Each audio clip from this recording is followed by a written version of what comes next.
আসসালামু আলাইকুম। আশা করি সবাই ভালো আছেন। আজ বন্ধুরা দেখতে থাকো, এই যে আমার বাগানে দুন্দুল, এই দুন্দুলটা আমি বীজের জন্য রাখা হয়েছে। হাইব্রিড দুন্দুল, দুন্দুলটা কি সুন্দর, মোটা, অনেক মোটা হয়েছে। যে বৃষ্টির জন্য কোনো গাছপালা লাগানো যাচ্ছে না, এত বৃষ্টি, অনেক বৃষ্টি। বৃষ্টির জন্য লাল শাক, লাউ, কুমড়া এগুলি লাগানো হচ্ছে না। অনেক বৃষ্টি, বর্ষাতে কিছু গাছ ছিল সেগুলিও নষ্ট হয়ে গেছে। আর বন্ধুরা দেখতে থাকো, কিছু সিম গাছ আছে, সিম গাছগুলি এখন অনেক সুন্দরভাবে মাচাতে দ্রুত বাড়তেছে।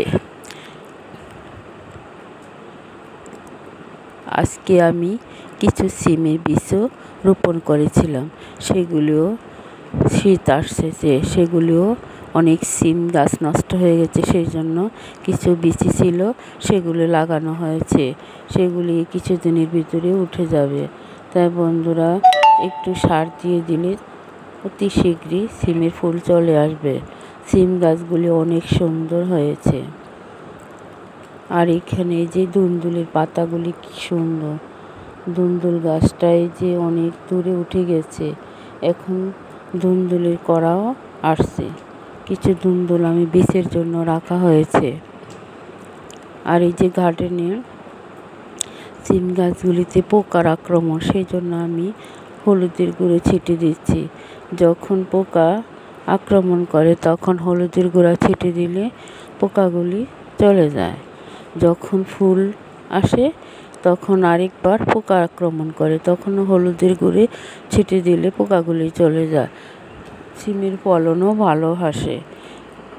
আমি গাছে কোনো স্প্রে ব্যবহার করি না, শুধু পোকা টোকা আক্রমণ করলে আমি হলুদের গুঁড়ো দিয়ে থাকি। হলুদের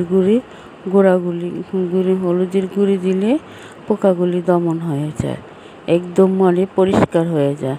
গাছগুলিও দেখতে সতেজ থাকে, একদম বাড়তে থাকে, গাছের কালারও সুন্দর থাকে। পোকাগুলি চলে যায় হলুদের গুঁড়ার সাথে সাথে।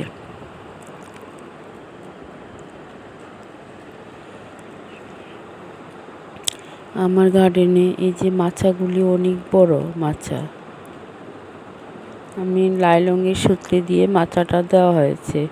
আর কিছু কাপড়ের পুরান কাপড়, সেগুলি দিয়েও মাচা দেওয়া হয়েছে। এই যে দুন্দুলের আগাটা কি সুন্দর, দুন্দুলের আগাটা, দুন্দুল গাছগুলো দ্রুত বাড়তেছে। আমার ভিডিওটা আপনাদের কাছে যদি ভালো লাগে থাকে তাহলে একটা সাবস্ক্রাইব, পাশে থাকা বেল বাটনটি বাজিয়ে দেবেন। এ বলে আমি বিদায় নিচ্ছি। আল্লাহ হাফেজ।